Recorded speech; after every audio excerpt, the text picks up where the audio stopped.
Bonjour, je suis Alicia Delambre, je suis l'autrice du podcast Clarté. Ici, je vais vous parler de communication claire. Ensemble, on va essayer de rendre votre communication plus fluide et plus facile à comprendre, que ce soit à l'écrit ou à l'oral. On va aussi simplifier votre manière de penser, clarifier vos idées et vos réflexions.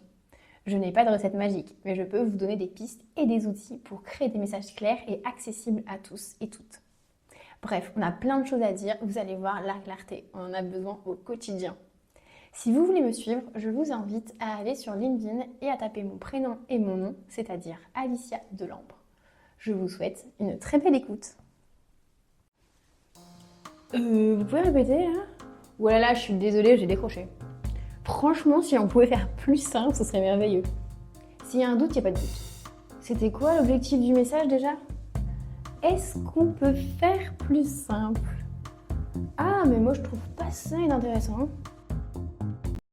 Bonjour, je suis contente de reprendre mon micro pour parler à nouveau d'un sujet autour du FALC.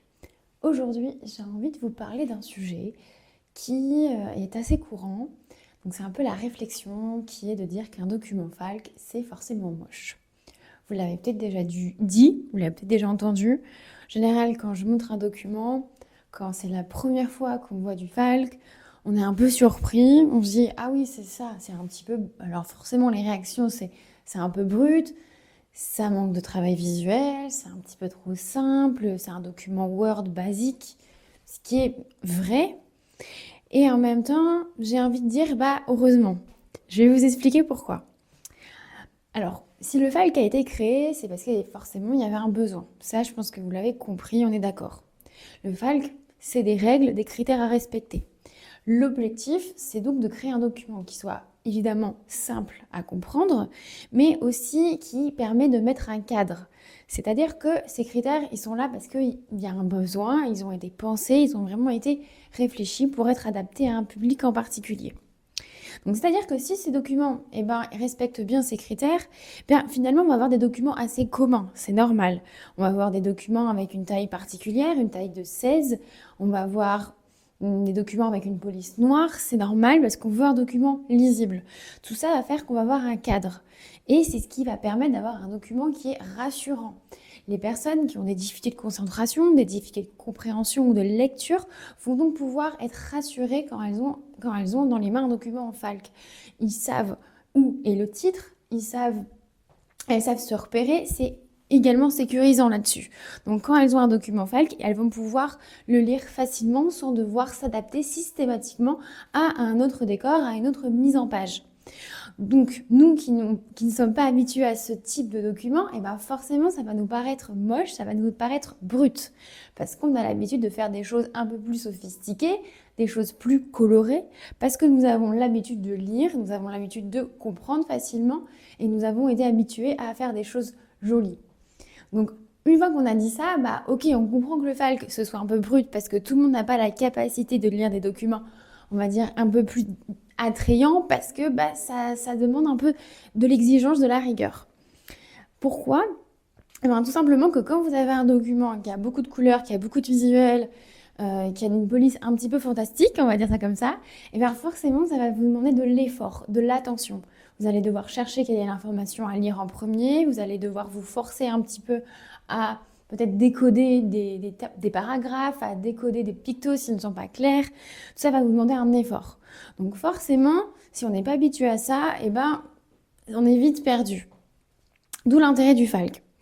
Donc, pour revenir un petit peu à est-ce que le FALC c'est forcément moche, là, dans un premier temps, j'ai envie de vous dire oui, c'est moche, c'est normal, c'est évolue. Mais en même temps, je vais venir nuancer.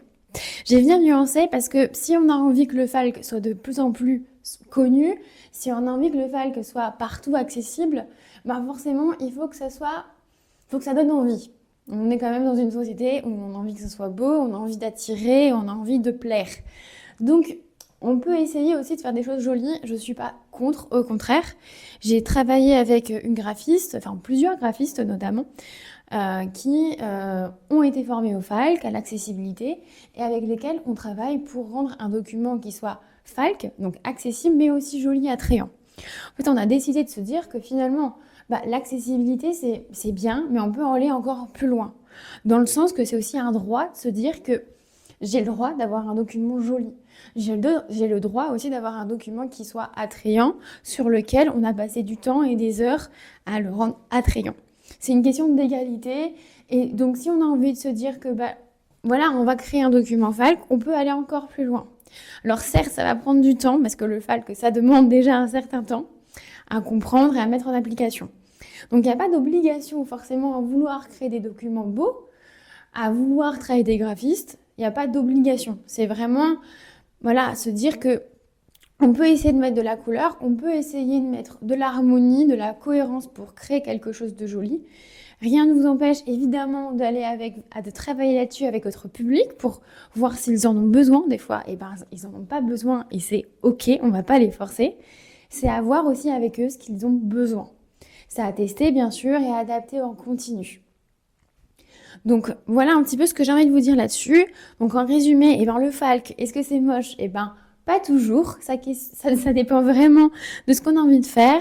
On peut évidemment faire des choses jolies si on a envie, mais gardez en tête que si pour vous c'est moche et brut, c'est votre vision et pas la vision du public pour qui le document il a été créé. C'est une question de point de vue et si le document il est compris, je pense que c'est ça le plus important. Je vais terminer là-dessus. En tout cas, si le podcast vous a plu, si cet épisode vous a parlé, n'hésitez pas à m'écrire.